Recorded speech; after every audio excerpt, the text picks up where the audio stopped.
जय श्री कृष्ण। कृष्ण की बात में जो आनंद है, कृष्ण की कथा सुनाने में, सुनने में, दोनों में ही आनंद मिलता है। तो आज बात करते हैं भगवान श्री कृष्ण की एक भक्त की। क्या हुआ, एक बार राजा ने एक मंदिर बनवाया और उसमें भगवान कृष्ण की प्रतिमा स्थापित की और एक पुजारी रखा। पुजारी रोज पूजा करता था और राजा अपने महल से एक माला भेजता था और जब राजा दर्शन करने आता था तो वो माला पुजारी जी भगवान कृष्ण के गले से निकाल के राजा को पहना देते थे। इस तरह से काफ़ी साल ऐसे ही चलता रहा। तो एक बार राजा ने माला भेजी और बोला पुजारी जी को कि आज मैं नहीं आ सकूँगा। तो पुजारी जी बोला ठीक है। उसने पूजा की, भगवान को माला पहनाई।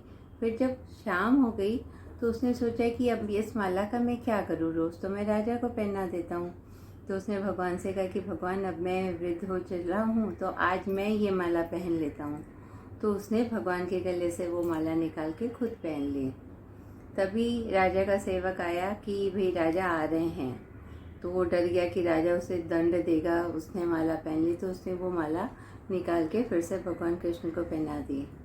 राजा आया तो रोज की तरह नियम के अनुसार उसने भगवान कृष्ण के गले से माला निकाल के राजा को पहना दी।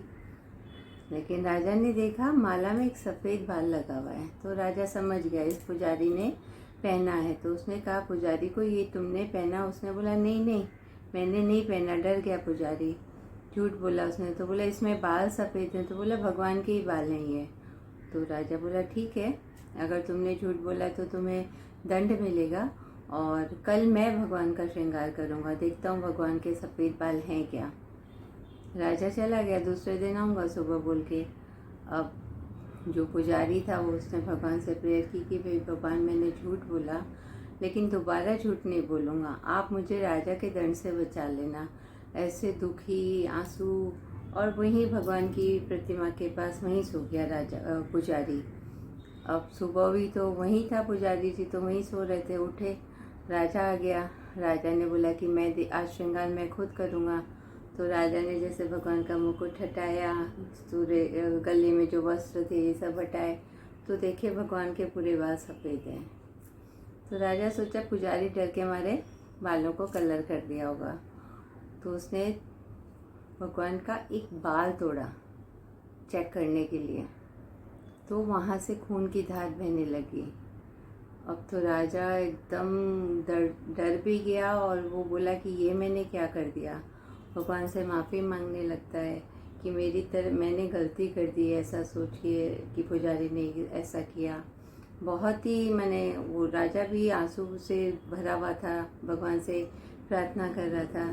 तभी मूर्ति से आवाज़ आती कि राजन, तुमने तो मुझे हमेशा मूर्ति ही समझा, लेकिन मैं हमेशा अपने भक्तों को बहुत प्यार करता हूँ। जो पुजारी ने मुझे इतने साल मेरी जो सेवा की है और आज उस भक्त के सामने एक संकट था तो मेरे बाल क्या, मैं पूरा खुद ही सफ़ेद हो जाता ज़रूरत होती तो पुजारी जी को बहुत आशीर्वाद देते हैं और राजा को कहते हैं कि तुमने तो सिर्फ मुझे मूर्ति ही समझा था।